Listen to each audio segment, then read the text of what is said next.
राजस्थान के प्रभारी और पूर्व केंद्रीय मंत्री श्री अजय माकन जी, हमारे बीच उपस्थित प्रदेश के लोकप्रिय मुख्यमंत्री श्री भूपेश बघेल जी, एआईसीसी के छत्तीसगढ़ के प्रभारी सचिव डॉक्टर चंदन यादव जी, प्रदेश कांग्रेस के कोषाध्यक्ष रामगोपाल जी अग्रवाल, उपाध्यक्ष श्री गिरीश देवांगन जी, महामंत्री संगठन चंद्रशेखर शुक्ला, महामंत्री कार्यालय एवं प्रशासन रवि घोष जी, बहुत ही वरिष्ठ नेता पूर्व विधायक रमेश बलियानी जी, प्रमुख प्रवक्ता सुशील शुक्ला जी, संचार विभाग के सदस्य आरपी सिंह जी, अल्पसंख्यक आयोग के अध्यक्ष महेश चावड़ा जी और सबसे मैं कहूंगा हमारे संचार विभाग के सभी साथी जो प्रवक्तागण जो सब बैठे हैं और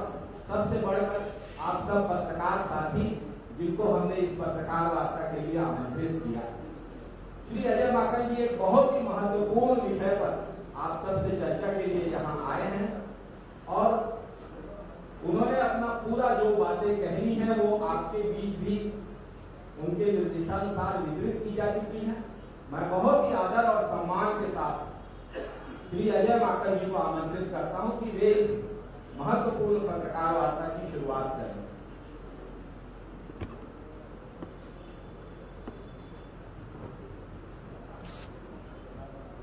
आदरणीय छत्तीसगढ़ के लोकप्रिय मुख्यमंत्री भूपेश बघेल जी, एआईसीसी से मेरे साथी चंदन यादव जी, शैलेश त्रिवेदी जी, इसको हमारे तमाम यहाँ पर प्रदेश के कांग्रेस के वरिष्ठ नेतागण और पत्रकार साथियों, जैसे कि माननीय मुख्यमंत्री जी ने और त्रिवेदी जी ने बताया कि आज मैं एक बहुत ही महत्वपूर्ण विषय के ऊपर आप सब लोगों के बीच में आया हूं और पूरे देश के अंदर कुछ वक्त कुछ समय ऐसा होता है जबकि विपक्ष को राष्ट्रीय स्तर के ऊपर सही बातें जनता के बीच में बताने की जरूरत होती है और मैं समझता हूं और पूरी कांग्रेस पार्टी ये समझती है कि एक ऐसा वक्त है जिसमें देश के धरोहर को एक तरीके से, देश की विरासत को एक तरीके से 70 वर्ष के अंदर जनता की गाड़ी कमाई से अर्जित की गई संपत्ति को जब मेगा डिस्काउंट सेल लगा करके केंद्र सरकार जिस प्रकार से बेच रही है, उसको हम लोग यहां पर आकर के आप लोगों के माध्यम से देश की जनता को हम जगाना और चेताना चाहते हैं। मोदी सरकार ने 2 जुड़वा बच्चों को एक तरीके से जन्म दिया। एक का नाम डीमोनेटाइजेशन और एक का नाम मोनेटाइजेशन। और डीमोनेटाइजेशन और मोनेटाइजेशन दोनों का मकसद एक है। जैसे आप पुरानी पिक्चरों के अंदर देखते होंगे सीता और गीता, राम और श्याम, वैसे ही ये मोदी जी द्वारा प्रोड्यूस करी गई, डायरेक्ट करी गई फिल्म है मोनेटाइजेशन डीमोनेटाइजेशन। डीमोनेटाइजेशन ने गरीबों, कारोबारियों और छोटे लोगों को लूटा और यह जो मोनेटाइजेशन है ये देश की विरासत को लूटने का काम कर रहा है और मकसद दोनों का एक ही है कि अपने मित्र पूंजीपतियों को फायदा पहुंचाना और ये दोनों जुड़वा बच्चे अमीर लोगों को, मित्र पूंजीपतियों को फायदा पहुंचाने के लिए एक गरीब लोगों को, देश की जनता को लूटने का काम किया और दूसरे ने देश की विरासत को और इंफ्रास्ट्रक्चर को लूटने का काम कर रहे हैं। इस 15 अगस्त को और इससे पहले भी और 15 अगस्त को स्वतंत्रता दिवस पर आपने देखा होगा मोदी जी बड़ी बड़ी बातें कहते हैं कि हम लोग इंफ्रास्ट्रक्चर के ऊपर काम कर रहे हैं, इंफ्रास्ट्रक्चर के ऊपर काम कर रहे हैं। मैंने जो अभी प्रेस रिलीज दी है इसमें सबसे पहला पॉइंट मैंने लिया है और इन्हीं के 2 डॉक्यूमेंट जो नेशनल मोनेटाइजेशन पाइपलाइन की जो 2 भागों में इन्होंने डॉक्यूमेंट दिया है उसी में से लिया। 12th 5 ईयर प्लान जो 2012 से जो 2017 के बीच में हुआ था, इसी के अंदर ये लिखा गया है। ये मेरे कहीं और से आंकड़े नहीं है, ये इन्हीं के आंकड़े हैं। इसी वॉल्यूम 1 के अंदर दिया गया है और उसका पैरा भी मैंने इसमें मेंशन किया है। उन्होंने कहा है कि 36 लाख करोड़ रुपया 12th 5 ईयर प्लान के अंदर खर्च हुआ 2012 से लेकर के 2017 के बीच में। 5 वर्ष के अंदर जो पैसा खर्च हुआ 5 ईयर प्लान की सोच शुरुआत कांग्रेस पार्टी ने, यूपीए की सरकार ने की, तो प्रतिवर्ष वर्ष औसत कितना आया? 7,20,000 करोड़ रुपया प्रति वर्ष इंफ्रास्ट्रक्चर के अंदर डेवलपमेंट में खर्च हुआ। और उसके बाद के 2 वर्ष के अंदर कुल खर्च हुए 10 लाख करोड़। ये इन्होंने ही कहा। एवरेज कितनी आई? 5 लाख करोड़ पर प्रति वर्ष की। तो जो मोदी सरकार ये कह रही है कि हम इंफ्रास्ट्रक्चर डेवलप करने के लिए देश की ऑलरेडी इंफ्रास्ट्रक्चर को बेचना चाहते हैं, उनकी नीयत और उनके काम करने का तरीका आप देख सकते हैं कि उनके अपने समय के ऊपर इंफ्रास्ट्रक्चर के अंदर औसत जो 12th 5 ईयर प्लान कांग्रेस के समय के ऊपर था, उसमें 7,20,000 करोड़ प्रति वर्ष से घट करके 5 लाख करोड़ प्रति वर्ष के अंदर आ गया है, जो लगभग 40% की कमी खुद की इनकी अपनी सरकार के दौरान हुआ है। तो आप समझ सकते हैं कि इनका अपना इंटरेस्ट इंफ्रास्ट्रक्चर डेवलपमेंट नहीं है, बल्कि इनका अपना इंटरेस्ट अपने मित्रों का डेवलपमेंट करना है, जिसके लिए ये लोग लगे हुए हैं। सबसे बड़ा नुकसान जिस तरीके से ये किया जा रहा है वो ये है कि इससे मोनोपोली बढ़ जाएगी, एकाधिकार बन जाएगा या डुओपोली हो जाएगी, 2 लोगों के हाथ में आ जाएगा। आज हमारे देश के अंदर सबसे ज्यादा जरूरी इस बात की है कि हम लोग किस तरीके से मोनोपोली का हम लोग मोनोपोली ना बनने दें। इंग्लैंड के अंदर, यूके में देखा कि जब बैंकिंग सेक्टर को उन्होंने प्राइवेटाइज की, मोनोपोली हो गई, तो उसको वो लोग अभी तक नहीं कर पा रहे। यूएस में आप देख रहे हैं कि बड़े बड़े टेक जायंट्स किस तरीके से फेसबुक के साथ, ट्विटर के साथ में, माइक्रोसॉफ्ट के साथ में जिद्दोजहद वहां की इतनी बड़ी सरकारों को करना पड़ता है, क्योंकि वहां पर भी मोनोपोली जिस तरीके से बन गई। हमारे यहां पर भी सीमेंट सेक्टर के अंदर मोनोपोली की वजह से आपने देखा कि कैसे रेट्स एक तरीके से 2-3 लोग मिल करके कर लेते हैं। सरकारों को कई बार खूब कोशिश करनी पड़ती है, उसके बाद भी जाकर के वो लोग कामयाब इसमें नहीं हो पाते। अब मोनोपोली अगर जो है, पोर्ट के अंदर एक जगह की मोनोपोली, टेलीकॉम सेक्टर के अंदर दूसरी जगह की मोनोपोली, एयरपोर्ट के अंदर फिर किसी और की मोनोपोली, उस तरफ में, उस दिशा के अंदर ये पूरा का पूरा काम हो रहा है, जिसकी हम लोग कांग्रेस पार्टी, हम लोग इसकी खिलाफत करते हैं। और सबसे बड़ा कारण ये है कि इसके अंदर मोनोपोली पैदा होगी, क्योंकि जिस तरीके से और जिस बड़े तरीके से मेगा सेल जिस तरीके से लगाई गई है, कोई ये एक आध छोटे मोटे एक आध कोई सेक्टर का या एक आध एयरपोर्ट का नहीं है, ये पूरे देश के सबसे महत्वपूर्ण जितने भी जगह इस तरीके से हर सेक्टर के अंदर हो सकता है, सब जगह के ऊपर एक साथ किया जा रहा है। और इस मोनोपोली से हमारे को बचना चाहिए। इस वजह से हम लोग इसका विरोध करते हैं, क्योंकि ये सबसे बड़ी मोनोपोली के लिए ये कारण बनती है। दूसरा, पूरे के पूरे हमारे देश के अंदर इंफ्रास्ट्रक्चर पाइपलाइन के अंदर 111 लाख करोड़ का मोदी सरकार ने टारगेट रखा है। उसमें से ये कहते हैं कि ये 6 लाख करोड़ इसमें से आएगा 4 वर्षों के अंदर आगे, और 6 लाख करोड़ केवल 111 लाख करोड़ में से पाने के लिए देश के अंदर सबसे मूल्यवान हीरे, एक तरीके से कौशिक बसु जो इकोनॉमिस्ट है, उन्होंने तो ये कहा है कि किराए के रेट के ऊपर ये संपत्तियां बेची जा रही हैं। और ये जो 6 लाख करोड़ भी है, ये मैं आपको बताना चाहता हूं, ये 6 लाख करोड़ कोई सरकार को सीधे सीधे आने वाला नहीं है। इसके अंदर अगर जो है पॉइंट नंबर 3 में एक मैंने कैपेक्स का डेफिनेशन इसके अंदर डाला है। इसमें 4 तरीकों से इसकी वैल्यूएशन करी गई। Market valuation, market based valuation है, कैपिटल एक्सपेंडिचर वैल्यूएशन है, बुक वैल्यू वैल्यूएशन है, और एंटरप्राइज वैल्यूएशन है। बाकी सब चीजों को छोड़ते सिर्फ एक कैपिटल एक्सपेंडिचर वैल्यूएशन के बारे में मैं बताना चाहता हूं। इसमें उसका डेफिनेशन दिया हुआ है इंग्लिश में, सिर्फ एक लाइन में आपको पढ़ करके सुनाना चाहता हूं। आप उससे अंदाजा लगाएंगे कि किस तरीके से हम लोगों की और जनता की आंख में धूल झोंका जा रहा है। कैपिटल एक्सपेंडिचर अप्रोच ये कहता है, मैंने इसमें डाला हुआ, in such cases typically a sizeable capital expenditure towards expansion, augmentation or improving the quality of infrastructure deliveries envisaged over the transaction life Hence, in such cases, the extent of private investment estimated towards such capex has been considered as indicative monetization value. Indicative monetization value है कि उसका लगभग कितनी कीमत उसकी लगाई जा रही। कैपिटल एक्सपेंडिचर के अंदर इसमें यह कहा है इन्होंने कि capital expenditure private public partnership में अगर कोई प्राइवेट कंपनी लेता है तो उसके पूरे ट्रांजैक्शन लाइफ में वो कैपिटल एक्सपेंडिचर करेगा। यानी अगर मान लीजिए स्वामी विवेकानंद एयरपोर्ट अगर 600 करोड़ की कीमत जैसे लगाई है तो वो 600 करोड़ रुपए उनको अब नहीं मिलने वाले। 600 करोड़ रुपए अगर वहां पे कैपिटल एक्सपेंडिचर 30 वर्षों में खर्च होंगे तो उसकी कीमत 600 करोड़ रुपए अब के में जोड़ करके वो 30 वर्षों के अंदर वो 600 करोड़ रुपए लगाए गए। तो जो इसमें इस वजह से साथ ये लिखा हुआ है इसके अंदर, मैंने इसलिए ये पढ़ करके बताया है आपको कि ये 6 लाख करोड़ रुपए भी जो है ये अभी नहीं मिलने वाले। अगर किसी की ट्रांजैक्शन लाइफ 30 साल है, 60 साल है, तो जो पूरे 30 साल में, पूरे 60 साल में जो खर्च होगा वो है 6 लाख करोड़ रुपए। और ये भी 111 लाख करोड़ रुपए जो Modi ji infrastructure development fund की बात कर रहे हैं उसका है।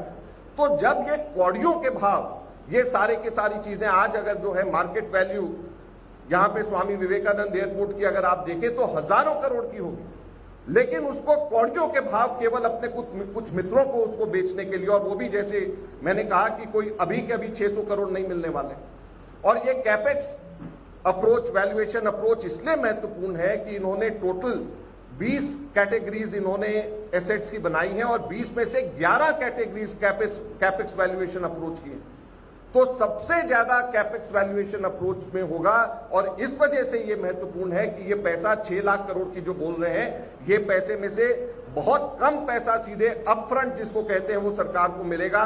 ज्यादातर पैसा नोशनल होगा और जो कि आगे आने वाले कई दशकों के अंदर मिलेगा भी या नहीं मिलेगा, कोर्ट पे चला जाएगा, कोई केस डाल देगा, आएगा भी या नहीं आएगा, ये भी इस चीज का भी कोई अंदाजा नहीं है। तो जो हमारी जो विरासत है, जो हम लोगों का पैसा, गाड़ी कमाई, हमारी सरकारों के टैक्स पेयर्स के पैसों से जो हम लोगों की बनी गई है, वो इस तरीके से कौड़ियों के भाव ना बेचा जा रहा है, ना बल्कि किराए पे दिया जा रहा है, बल्कि लुटाया जा रहा है, हम लोग ये कहना चाहते हैं। फिर स्ट्रैटेजिक वैल्यू की चीजें जो सुरक्षा के लिए हमारी जरूरी है।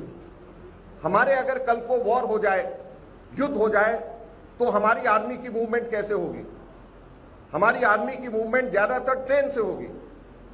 अगर वही रेलवे ट्रैक्स प्राइवेटाइज हो जाए और अगर नेशनल हाईवेज के स्ट्रैटेजिक रोड्स अगर प्राइवेटाइज हो जाए और उन प्राइवेट कंपनीज के ऊपर आप विदेशी पैसा भी उसके अंदर लग सकता है, तो क्या ये सही है नेशनल इंटरेस्ट के अंदर कि इस प्रकार की स्ट्रैटेजिक चीजें, इस प्रकार की देश की सामरिक महत्व की चीजें, सुरक्षा की हिसाब से जरूरी चीजों को आप लोग विदेशी ताकतों के हाथ डायरेक्टली इनडायरेक्टली आप बेच दें? ये कहां की राष्ट्रीय प्रेम है? ये कहां का नेशनलिज्म है कि आप जो सबसे ज्यादा जरूरत, भगवान ना करे युद्ध अगर कभी हो जाए, सैनिकों की मूवमेंट को रोकने का सबसे आसान तरीका किसी भी विदेशी ताकत का ये हो सकता है कि सीधे के सीधे इस वक्त मेगा सेल के अंदर थोड़े से पैसे फालतू दे करके आप उसको खरीद लो और उसके बाद में उसके ऊपर कब्जा करके बैठ जाओ, और जब भी कभी ऐसे युद्ध का समय आ जाए तो उस वक्त आप इस चीज को रोक लो। कांग्रेस ने कभी भी इस वजह से अपने समय के ऊपर इस तरीके की सामरिक महत्व की चीजें, स्ट्रैटेजिक इंपॉर्टेंस की चीजों को कभी भी हमने सेल पे नहीं लगाया, क्योंकि ये महत्वपूर्ण है। उसी प्रकार से पाइपलाइन, जो गैस की पाइपलाइन, पेट्रोलियम पाइपलाइन, ये हमारी एनर्जी सिक्योरिटी के लिए जरूरी है। कल को इसी प्रकार की कोई जरूरत के समय के ऊपर अगर इसमें भी कोई विदेशी ताकतें पूंजी लगा करके इसको खरीद ले, तो कौन इन सब चीजों की जरूरत पड़ने के ऊपर, युद्ध या कोई और जरूरत पड़ने की समय के ऊपर हमारे देश की रक्षा करेगा? ये इन लोगों को समझ नहीं आ रहा। कुछ चंद अपने मित्र पूंजीपतियों को फायदा पहुंचाने के लिए इन सब चीजों को भी इन लोगों ने सेल में लगा दिया है।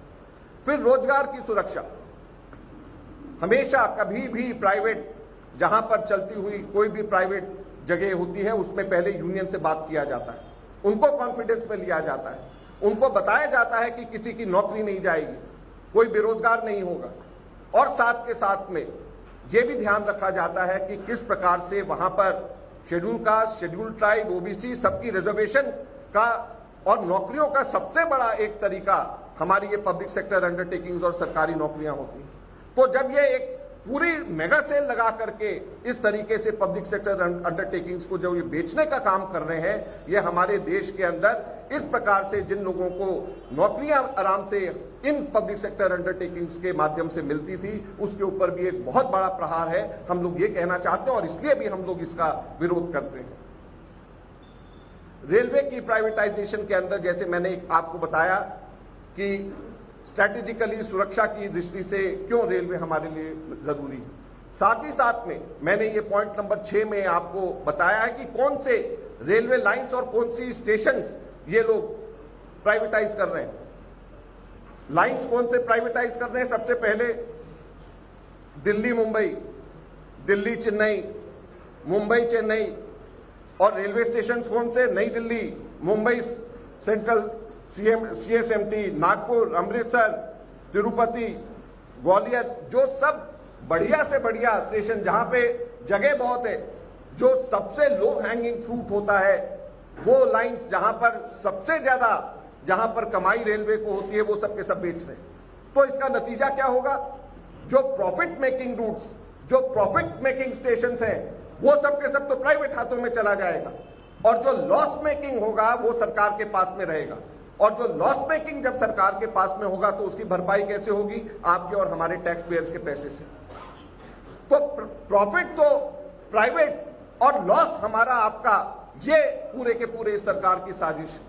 तो इस तरीके से कभी भी नहीं होता, हमेशा पैकेट्स बनाए जाते हैं, एक के साथ दूसरा, दूसरे के साथ तीसरा, ताकि कभी भी इस तरीके से इस चीज का ध्यान रखा जाए कि लॉस मेकिंग और प्रॉफिट मेकिंग एक साथ में हो। लेकिन अपने घर के सबसे कीमती महत्वपूर्ण जेवर बेच करके बाकी सब के सब देश के लोगों के साथ में टैक्स पेयर्स के पैसों से उसकी भरपाई करने के लिए ये साजिश, हम लोग कांग्रेस पार्टी कभी भी इस चीज को हम लोग बर्दाश्त नहीं करेंगे। अब जो है ये कहते हैं कि सरकार इस पे पूरा दखल देगी। सरकार जो है वो हम लोग मलकियत दूसरों को नहीं दे रहे, उस पर भी मैं आऊंगा। लेकिन मैं आपको बताना चाहता हूं, जो ये नए SPV स्पेशल पर्पस व्हीकल्स या जो रीट या जो इन्वेट इंफ्रास्ट्रक्चर इन्वेस्टमेंट ट्रस्ट वगैरह जो ये बनाने की बात कर रहे हैं, ये सारे SPVs और ये सब बन जाने के बाद में CAG इन सब में से किसी का भी ऑडिट नहीं कर सकता। तो ये CAG के ऑडिट के दायरे से सबके सब बाहर हो गए, ये RTI के दायरे से सबके सब बाहर हो गए। जब RTI के दायरे से बाहर हो गए, CAG के दायरे से बाहर हो गए, तो ना तो कंट्रोल आपका, ना कंट्रोल सरकार का, किसी भी तरीके से इसके ऊपर कोई कंट्रोल किसी का भी नहीं हो सकता। मैंने इसमें ऑस्ट्रेलिया और सिंगापुर के कुछ अनुभव भी इसमें कैसे इसमें हुए हैं वो भी मैंने दिया है, और इसलिए मैंने दिया है क्योंकि इन्होंने अपने वॉल्यूम 1 में ऑस्ट्रेलिया का जिक्र किया है। वहां पे ARI ऑस्ट्रेलिया रिसाइकलिंग इनिशिएटिव उन्होंने लिया था, उसका उन्होंने जिक्र दिया, इसलिए मैंने यहां पे भी दिया है कि किस प्रकार से ऑस्ट्रेलिया में अलग अलग जगहों के ऊपर उन्होंने जब इस तरीके से मोनेटाइजेशन किया तो उसका क्या दुष्प्रभाव वहां पर किस तरीके से पड़ा, कैसे वहां पे बिजली की कीमतें बढ़ गई, किस प्रकार से वहां के ऊपर वहां के अटॉर्नी जनरल CAG वहां का उसको वो जांच नहीं कर सकता, लेजिस्लेटिव स्क्रूटनी से वो कैसे वहां पे बाहर हुए, कैसे वहां पे फ्रीडम ऑफ इंफॉर्मेशन जो हमारे यहाँ राइट टू इंफॉर्मेशन है, किस तरीके से ये उसके दायरे से बाहर हुए, किस तरीके से सिंगापुर के अंदर सिग्नलिंग के ऊपर एक कंपनी, प्राइवेट कंपनी पैसा खर्च नहीं करती थी तो उसको नेशनलाइज वापस करना पड़ा, इसका जिक्र मैंने इसके अंदर किया है। अब जो है ये कहते हैं कि सरकार की मलकियत इसमें रहेगी, इसमें बहुत सारी प्रॉपर्टीज, जैसे मैंने कहा स्पेशल पर्पस व्हीकल्स बनेंगे, इंफ्रास्ट्रक्चर इन्वेस्टमेंट ट्रस्ट बनेगा, रियल एस्टेट इन्वेस्टमेंट ट्रस्ट बनेगा। अब जब ये ट्रस्ट बनेंगे तो ट्रस्ट बनाने के इसका तरीका क्या है? तरीका इसका यह है कि सरकार अपने एक संस्थान को ट्रस्ट में डालेगी, ट्रस्ट सेबी में रजिस्टर करेगी और उसके यूनिट्स शेयर के रूप में बना करके मार्केट में बेचेगी। तो मैं आपसे पूछता हूं कि जब ट्रस्ट बन गया, ट्रस्ट ने अपने यूनिट्स बेच दिए, तो फिर मलकियत जिसके पास में यूनिट्स हैं उसकी रहेगी या सरकार की रहेगी? और इंफ्रास्ट्रक्चर इन्वेस्टमेंट ट्रस्ट बना करके सभी के सभी ये बेचना चाहते हैं, रियल एस्टेट इन्वेस्टमेंट ट्रस्ट बना करके सभी के सभी ये बेचना चाहते हैं, और उसके अंदर ट्रस्ट को डाल करके सेबी में रजिस्टर करके मार्केट के अंदर उसके यूनिट्स को फ्लोट करके वो यूनिट सब लोग जब आप लोग खरीदेंगे या जो अपने मित्र पूंजीपति जो उनके खरीदेंगे, तो वो जिनके पास में यूनिट्स होगा मालिक वो होंगे या सरकार होगी। तो ये किसको झूठ बोल रहे हैं? ना तो इनको पैसा मिल रहा है, ना इनको किसी प्रकार से इनकी मलकियत उसमें होगी, ना सीएजी के तरीके से ये उसका ऑडिट ढंग से कर पाएंगे, ना आरटीआई के अंदर आने के ऊपर जनता को उसके बारे में अंदर क्या काम हो रहा है वो पता चलेगा। तो कैसे ये सरकार के और जनता के पैसों की बर्बादी हो रही है, इस चीज का आप अंदाजा कर लगा सकते हैं। आखिर में एक जो सबसे बड़ी बात है जो आप लोगों के बीच में कहना चाहता हूं, माननीय मुख्यमंत्री जी हैं, इनके सामने भी कहता हूं, स्वामी विवेकानंद एयरपोर्ट या यहां पे स्टील प्लांट्स या दिल्ली के अंदर जो बड़े बड़े हमारे ग्रुप हाउसिंग सोसाइटीज बने हुए हैं जहां पर सरकारी कर्मचारी रहते हैं, या रेलवे स्टेशन, ये सारी की सारी जमीनें तो राज्य सरकारों की हैं। तो राज्य सरकार की जमीनें ये अब कौड़ियों के भाव जो बेच रहे हैं, तो उसका पैसा क्या वापस राज्य सरकार को मिलेगा या सरकारों को मिलेगा? क्या उन्होंने राज्य सरकारों से पूछा कि हम आपके द्वारा रियायती दर पे दी गई जमीन को हम बेच रहे हैं, अपने मित्र पूंजीपतियों को कौड़ियों के भाव पे हम लोग उनको दान दे रहे हैं? क्या राज्य सरकारों से उन्होंने पूछा इस बात को? जब राज्य सरकारों से नहीं पूछा, जमीन राज्य सरकार की, लैंड स्टेट इशू है, तो फिर क्या हक है केंद्र सरकार को इस प्रकार से बगैर पूछे इस प्रकार से मेगा सेल लगाने के लिए क्या अधिकार उनको है? आज हम लोग ये जानना चाहते हैं। तो किसी भी तरीके से कोई भी इसके अंदर इन लोगों ने फॉलो नॉर्म्स को नहीं किया है। राज्य सरकार नुकसान में, जमीन उनकी किसी और को अलॉट किया जा रहा है, पर्पस किसी और के लिए उनको दिया गया था। तो ये सारी की सारी चीजें हो रही हैं। आज कांग्रेस पार्टी विपक्षी पार्टी होने के नाते हम अपना फर्ज निभाते हुए हम लोग यहां पर आए हैं और देश भर के अंदर हम इसके लिए आंदोलन करेंगे।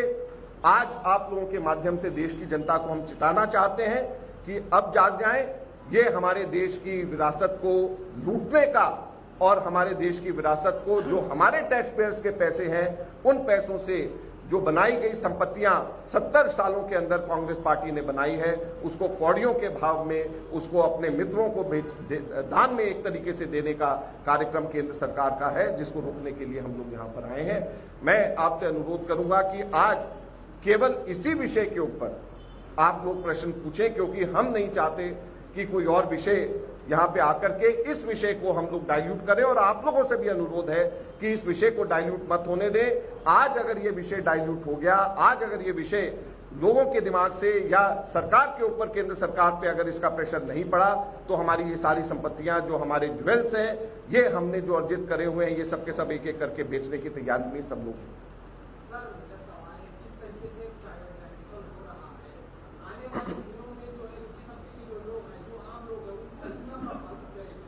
मैंने जैसे कहा कि सीधे सीधे जो प्रभावित करने वाला है वो नौकरियां का है, और जो हमारे सर्विसेज जैसे रेलवे का है, रेलवे के अंदर जो खराब जो लाइंस हैं जिसका इस्तेमाल गरीब लोग करते हैं, जहां पर लोगों के स्पेंडिंग पावर ज्यादा नहीं है, जो लोग काम करते हैं दिल्ली में और रहते छत्तीसगढ़ में, वो वापस अपने गांव में जाना चाहते हैं, वो लोग जो हैं वो 5,000 की टिकट नहीं खरीदेंगे, तो उनको टिकट 500 की होगी, लेकिन उनकी सर्विसेज इतनी खराब हो जाएगी, हालात इतने खराब हो जाएंगे कि उन लोगों को सबसे खराब स्थिति उन लोगों की होगी। जो हमारे छोटे कस्बे हैं, वहां के रेलवे स्टेशन जहां पर बहुत ज्यादा लोग नहीं, जहां पर पैसा खर्च कर सकते हैं, उन रेलवे स्टेशन की हालत खराब हो जाएगी। तो ये जो चुन करके जो बेचा जा रहा है वो दिक्कत है। तो इसलिए इससे महंगाई बढ़ेगी, क्योंकि महंगाई इसलिए बढ़ेगी कि अगर उसके ऊपर खर्च करना पड़ेगा नुकसान वाली सारी चीजें, तो हमारे टैक्स पेयर्स के पैसों से जाएगा। नौकरियां जो आ गई, बेरोजगारी की हालत खराब है और बेरोजगारी होगी। तो ये सारी की सारी चीजों की दिक्कत है। फाइनेंशियली सरकार को बहुत बड़ा नुकसान है। रिप्लेसमेंट कॉस्ट, ये जो हम लोग बेच रहे हैं, इसका रिप्लेसमेंट कॉस्ट ह्यूज है। मतलब अगर आज हम वापस वो सड़कें बनाना चाहें, वापस वो पाइपलाइंस, वापस वो बनाना चाहें जो हम बेच रहे हैं, तो कई गुना ज्यादा पैसा खर्च होगा। तो सरकार को हर तरीके से इस काम से साधारण जनता को नुकसान होने वाला है।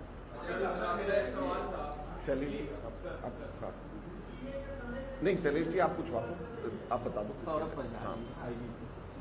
सर एक सवाल था कि आप लोगों ने जैसे कहा कि केंद्र सरकार जो सारी संपत्तियां बेच रही है, ठीक है, लेकिन जनों को आप कैसे समझाएंगे कि आपकी संपत्ति है आम, क्योंकि इससे पहले भी महंगाई का एक मुद्दा आया, पेट्रोल डीजल पर लोगों ने एहसास तो किया, लेकिन आपके मूवमेंट से जो जुड़ना चाहिए वो नहीं जुड़ पाते। बीजेपी इस पर आगे हो जाती है, बीजेपी भी महंगाई को लेकर कहा कि उनके समय में इतनी महंगाई थी, तो आखिर आप जो उस मुद्दे को जनता के बीच क्यों नहीं पहुंचा पाते? देखिए, क्या स्ट्रेटजी आने वाले दिनों में गाड़ी कुछ आप लोगों को? देखिए, एक तो कल हम लोगों ने AICC लेवल पे एक कमेटी बनाई है जो कि दिग्विजय सिंह जी जिसके चेयरमैन हैं, जो आगे हमारे किस तरीके से कार्यक्रम जमीन पे उतार करके करना है उस चीज़ को हम करेंगे। तो हम लोग इसमें पूरी तरीके से लगे हुए हैं। आप महंगाई वाले मसले पे भी हम लोगों ने पूरे देश भर में कार्यक्रम किए हैं। हम लोगों ने पेट्रोल पंप्स के ऊपर हमारे प्रदर्शन हुए, साइकिल यात्राएं हम लोगों ने निकाली हैं पूरे देश भर में। जो भी हम कर सकते हैं हमने किया। मैं तो ये भी कहूंगा कि जितना बीजेपी ऑपोजिशन में रह करके करती थी उससे कहीं ज्यादा किया। आप मुझे बताएं, बीजेपी के टाइम पे 5 पैसे पेट्रोल और डीजल के भी बढ़ते थे, तो वो जो है कितना बड़ा उनका कभी प्रदर्शन होता। हम लोगों ने उससे कहीं ज्यादा आगे बढ़ करके ऑपोजिशन में रह करके हम लोगों ने प्रदर्शन किया। मैं आप लोगों से अनुरोध करूंगा, मैं कोई आक्षेप नहीं लगा रहा, जो हम लोगों का इस प्रकार से जो हम लोग कार्यक्रम करते हैं उसको आप लोग और दिखाएंगे और बात करेंगे, लोगों के बीच में और चर्चा करेगी मीडिया, तो लोगों तक के इस बात की जागृति होगी। हम कोई गलत बात नहीं कर रहे, हम कोई हवा की बात नहीं कर रहे। हम टोटल जो भी मैंने अभी पॉइंट्स आपको दिए हैं, फैक्चुअल पॉइंट्स मैंने एक एक आंकड़े के साथ में दिया। कोई मैंने ऐसे हवा की बात नहीं कर रहा, कोई मैं सेंटिमेंटल इशू बना करके बात नहीं कर रहा। मैं एक एक पॉइंट आंकड़ों के हिसाब से दे रहा हूं। तो मैं समझता हूं कि आप लोगों को इसको अपने प्रकाशन में और अपने मीडिया उसमें और दिखाएंगे तो लोगों में और चर्चा होगी। जमीन पे उतरने की तैयारी भी कांग्रेस पार्टी कर रही है, हमारी समिति बन गई है और नेशनल लेवल पे हम बड़े एजिटेशन इस पे करेंगे। अजय जी, आपसे सवाल है कि क्रोनी कैपिटलाइज संचार अर्थव्यवस्था की बात राहुल गांधी जी ने की थी, उसपे मोदी सरकार हमारा है क्या? पहला सवाल। दूसरा सवाल, आपने ये कहा कि राज्यों की परिसीमन है, राज्यों की संपत्ति है, राज्यों से पूछा नहीं गया है। आपके साथ मुख्यमंत्री भी हैं, इनका जो प्रदर्शन देखा भी गया है, सरकार भी इन्होंने बनाई है। ऐसा रिजल्ट ओरिएंटेड काम कांग्रेस क्यों नहीं कर पा रही है? जो हमारे मित्र ने एक सवाल पूछा था, उसी के संक्षेप में आपसे पूछा, ये 2 सवाल हैं। देखिए, रिजल्ट ओरिएंटेड तो आगे आने वाले समय में पता चलेगा कि इसका क्या रिजल्ट होगा। लेकिन मैं इतना कह सकता हूं कि हम लोग पूरी ताकत के साथ में नेशनल लेवल पे, मैं दिल्ली से यहाँ पर सिर्फ इसी काम के लिए आया हूँ और मेरे जैसे हमारे सीनियर जो मिनिस्टर्स और मनमोहन सिंह जी की कैबिनेट के हैं, पूरे देश भर में हम लोग जाकर के ये बात कर रहे हैं। और इसके साथ में जैसे मैंने कहा कि कल AICC की कमेटी भी बन गई है और हम लोग प्रदेश कांग्रेस कमेटी, जिला कांग्रेस कमेटी पूरे देश भर में लोगों के बीच में जाकर के इन सब चीजों को बताएगी। लेकिन इसके अंदर मैं फिर से निवेदन करना चाहूंगा, आप लोगों का रोल इसमें बहुत महत्वपूर्ण हो जाता है। आप ये बातें लोगों तक के पहुंचाने का काम आप ही लोगों के माध्यम से होगा। जो हमारे प्रदर्शन हम करेंगे वो भी आप लोगों के माध्यम से जनता को के बीच में जाना चाहिए और मैं यही निवेदन आप लोगों से फिर करना चाहूंगा। और क्रोनी कैपिटलिज्म की बात तो है ही है। हम तो बोल रहे हैं कि मित्र पूंजीपतियों को कुछ को फायदा पहुंचाने के लिए ये सारा काम हो रहा है, इसीलिए मोनोपोली और डुओपोली क्रिएट करी जा रही है। अब हमारे समय के ऊपर हम इस बात का ध्यान रखते थे कि PSUs वही बेचे जाएं जिससे कि कोई मोनोपोली ना खरीद ले। तो इसलिए हम कभी भी मोनोपोली क्रिएट करने के लिए नहीं बल्कि मोनोपोली डिस्ट्रॉय करने के लिए काम करते थे और ये सरकार उल्टा कर रही है। 30 साल पहले उदारीकरण शुरू हुआ और शुरू तक हुआ जब आपकी सरकार, भारतीय जनता पार्टी आरोप लगाती है कि जब आपकी सरकार थी तब इतने बेचे गए।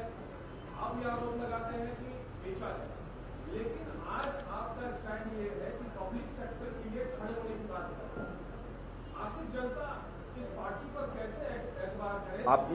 आपने बड़ा अच्छा प्रश्न पूछा है। इस टाइम के ऊपर जो है लगभग 30-40 एयरपोर्ट्स एक साथ लगा दिए गए हैं कि इसको प्राइवेटाइज किया जाए।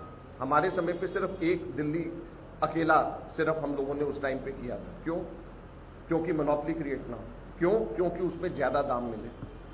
जब आप जो है सारी चीजें एक सिंपल इकोनॉमिक सेंस है कि जैसे दिल्ली है, दिल्ली के अंदर इस वक्त ये 700 एकड़ जगह दिल्ली के अंदर बेचने की तैयारी कर रहे हैं।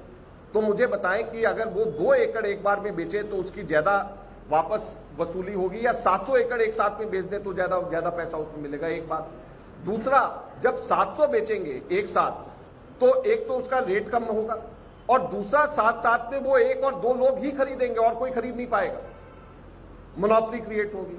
तीसरा, इसके साथ में जो जोड़ा गया है वो स्ट्रैटेजिक इंपॉर्टेंस की चीजें जोड़ी गई। हम लोगों ने कभी रेलवे लाइन इस तरीके से, या जो सामरिक महत्व का डिफेंस के लिए जरूरी चीजें, हमने उन सब चीजों को नहीं हम लोगों ने करा। तो जो हमारे टाइम पे प्राइवेटाइजेशन और इनके टाइम पे प्राइवेटाइजेशन है, सबसे बड़ा फर्क, एक तो मोनोपोली नहीं होना, ताकि एक ही कंपनी अगर या 2 कंपनीज कंट्रोल करेंगी, वही अपने हिसाब से प्राइजेस कंट्रोल करेंगी। आगे वो पूछ रहे थे जनता को क्या असर पड़ेगा, प्राइजेस कल को बढ़ेंगे। जब वही कंट्रोल करेंगे तो वही प्राइजेस अपना तय करेंगे।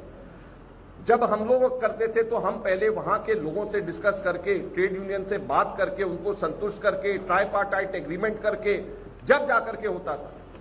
तो अब तो कोई भी किसी से भी कुछ नहीं पता कि भी कल को जो है वो उठा करके उनको फेंक दे, नौकरी से उनको निकाल दिया जाए। तो हम कभी भी जो इतने सालों में, 70 सालों के अंदर जो संपत्ति बनी है, उसको 2 महीने 3 महीने के अंदर उठा करके इस तरीके से दान के रूप में दे देना, ये और हमारे समय के ऊपर एक एक चीज को पकड़ करके, परख करके, किस तरीके से उसको ज्यादा से ज्यादा उसका पैसा सरकार को मिल सके, सरकार को मिलना मतलब जनता को पैसा कैसे उसको मिल सके, और सामरिक महत्व की चीजों को ना, डिफेंस की चीजों को ना बेचा जा सके, मोनोपोली क्रिएट ना हो सके, ये सब चीजों का हम ध्यान रखते थे, जो जिस चीज को नहीं ध्यान रखा गया। ये बुनियादी फर्क हमारे और उनके अंदर है। सर, लेकिन सर एक सवाल था, मोदी को ये कह रहे हैं कि हम आधुनिकीकरण के ऊपर ध्यान दे रहे हैं, ये पैसा जो है जनता पर ही खर्च किया जाएगा, तो जनता आपके बात पर विश्वास क्यों करे? आधुनिकीकरण कहाँ हो रहा है? मैंने तो अभी इंफ्रास्ट्रक्चर की परफॉर्मेंस की बात बताई ना आपको। सबसे पहले मैंने बताया कि 12 5 ईयर प्लान के अंदर औसत 7,20,000 करोड़ प्रति वर्ष हमारे समय पे था, जो घट करके 5 लाख करोड़ प्रति वर्ष मोदी की सरकार में, और ये कोरोना से पहले का है, कोरोना काल में तो और कम होगा। तो जब इनका खुद का 40% खुद इन्होंने इंफ्रास्ट्रक्चर के ऊपर, सरकार की इन्वेस्टमेंट कम हो गई, तो ये किस तरीके से कह रहे हैं कि कांग्रेस से बेहतर ये कर रहे हैं? हम लोगों ने जब बेहतर, कांग्रेस ने, यूपीए ने, सरकारी सिस्टम से हम लोगों ने बेहतर परफॉर्मेंस करा, तो फिर ये कैसे कह सकते हैं कि ये उसमें कहना चाहते सिर्फ और सिर्फ अपने कुछ चुने हुए मित्र पूंजीपतियों को फायदा पहुंचाना, यही केवल इनका मकसद है और कुछ नहीं। ये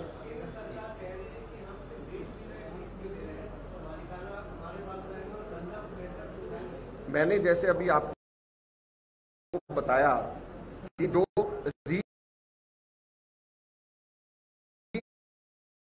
है रियल एस्टेट इन्वेस्टमेंट ट्रस्ट और इंफ्रास्ट्रक्चर इन्वेस्टमेंट ट्रस्ट, इसको इन्विट कहते हैं, ये दोनों ट्रस्ट बना करके, बहुत सारी संपत्तियां, ये दोनों ट्रस्ट बना करके, इन ट्रस्ट को सेबी में रजिस्टर करके मार्केट में डाला जाएगा और संपत्तियां इन ट्रस्ट को दी जाएंगी और ये ट्रस्ट यूनिट्स बना करके इसको बेचेंगे। तो जो जिसने यूनिट खरीद लिया वो उसका मालिक होगा या सरकार उसका मालिक होगी जिसने ट्रस्ट को हैंड ओवर कर दिया? तो ये जो है बिल्कुल सरासर झूठ है। और जब 60 साल की लीज में देंगे तो 60 साल में तो 2 पुश्तें आगे निकल गई। 60 साल की लीज मलकियत से कैसे कम होगी? 60 साल के अंदर तो 50वें साल या 55वें साल में आकर के सरकार ये फैसला कर ले, ना मैं होऊंगा उस टाइम पे ना आप होंगे, ये फैसला कर ले भी इनको और दे दिया 60 साल के लिए या इनकी हमेशा के लिए होगी, जब क्या होगा? तो ये झूठ बोल रहे हैं। हमारी ये दिक्कत ये, यही कौशिक बासु ने कहा है जो इकोनॉमिस्ट है, कि ये बेच रहे हैं और किराए का भाव पे बेच रहे हैं। मैं उससे एक कदम और आगे कह रहा हूं कि किराया भी जो है वो एक बार में नहीं मिल रहा है। 6 लाख करोड़ भी ये जैसे 60 साल की लीज है, तो ये जो पूरे 60 साल में जो खर्च होगा उसका अब हिसाब लगा करके कह रहे हैं कि ये करके हमारा 6 लाख करोड़ हो गया। तो इसलिए ये किसी भी तरीके से देश के हित में नहीं है और ये पूरी जो है ये बेचा जा रहा है। ये हम लोग आपको साफ, मैंने तो उनके वॉल्यूम 1 वॉल्यूम 2 में से निकाल करके एक्सेप्ट निकाल करके मैंने आपको बताया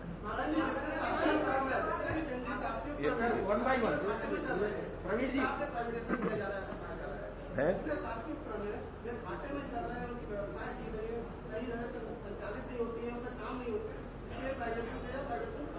रोड में जो सबसे ज्यादा रोड है, जिसका जो सबसे बड़ा सेक्टर, उसमें तो टोल टैक्स इकट्ठा होता है, वो कहां पे घाटे में चल रहा है। और अगर जो है ये सिर्फ घाटे वाले अगर होते सिर्फ घाटे वाले तो हमें दिक्कत नहीं थी। पोर्ट्स हैं, एयरपोर्ट्स हैं, कोई घाटे में कहां चल रहे हैं?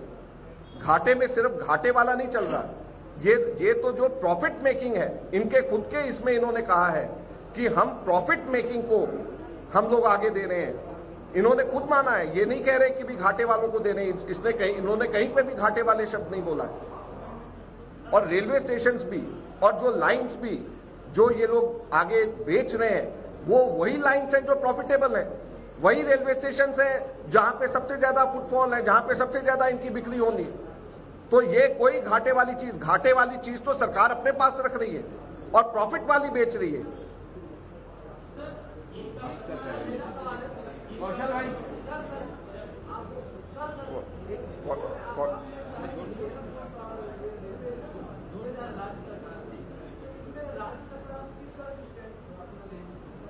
राज्य सरकार से पूछा नहीं गया, और राज्य सरकार से जब पूछा नहीं जा रहा तो राज्य सरकार क्यों सपोर्ट करेगी?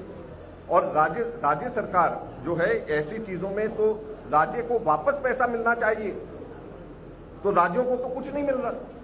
तो जब राज्य सरकार ने अपनी जमीनें दी हैं, जब राज्य सरकार के दी गई रियायत की जमीन सरकार अपने शर्तों के हिसाब से अपने खुद को बेचेगी, तो राज्य सरकार से पूछेगी नहीं, तो हमारे कांग्रेस शासित राज्य सरकारें क्यों सपोर्ट करेंगी?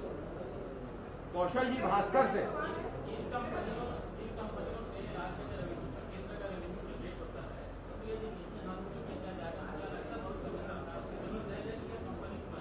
क्या कांग्रेस क्या भविष्य में जोर से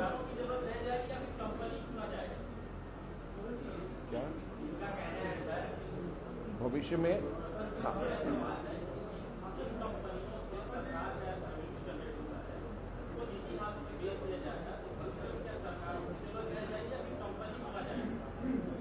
देखिए, सरकारों की जरूरत तो हमेशा रहेगी। सरकार ही लोगों का भला कर सकते हैं, कंपनियां लोगों का भला नहीं कर सकती हैं।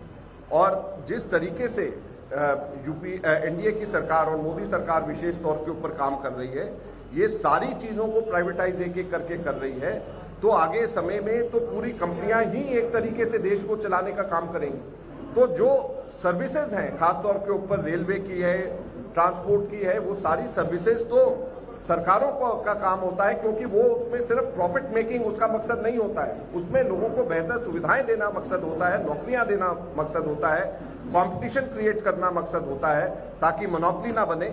और वो अगर सरकारों से वो काम छीन रही है ये मोदी सरकार, तो ये भविष्य के अंदर इसका बहुत बड़ा खमियाजा हमारे देश को और देश की जनता को भुगतना पड़ेगा।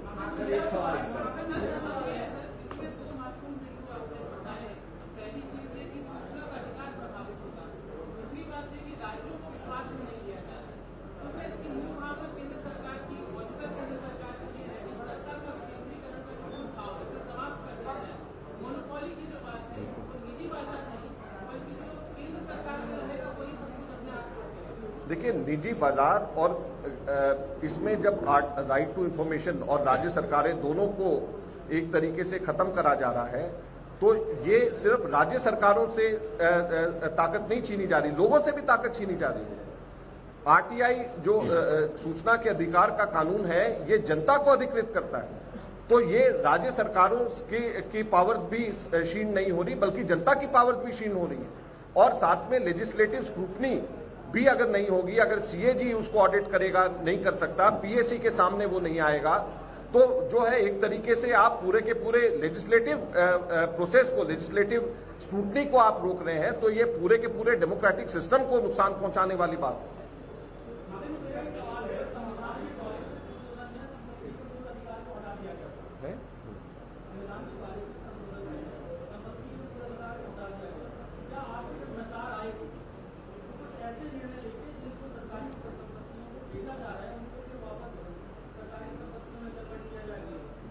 देखिए, ये विषय और ये प्रश्न आपका ऐसा है कि जो मेरे लेवल का आदमी उत्तर नहीं दे सकता, क्योंकि ये इसके ऊपर जो है बड़ी डिबेट और सीनियर लेवल पे डिसीजन, क्योंकि ये बहुत बड़ी बात है और मैं एज एआईसीसी जनरल सेक्रेटरी मैं नहीं समझता कि मैं इसके ऊपर खुद ये बात करूं। ये वर्किंग कमेटी का और उस समय की कैबिनेट के लेवल का डिसीजन है, तो मैं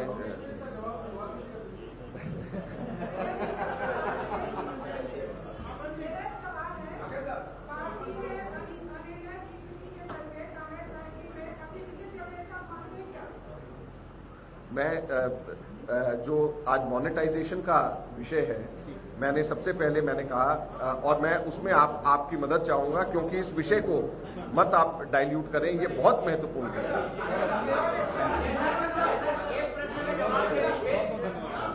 तो आप लोगों का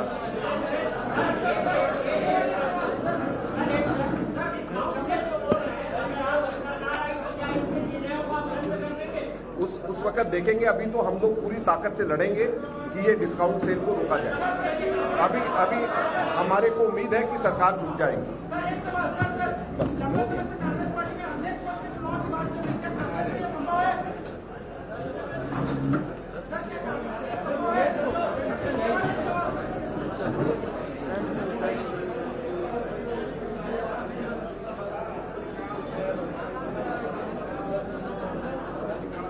सभी साथियों को हृदय से धन्यवाद। बहुत ही महत्वपूर्ण पत्रकार वार्ता आप सबके सहयोग से आज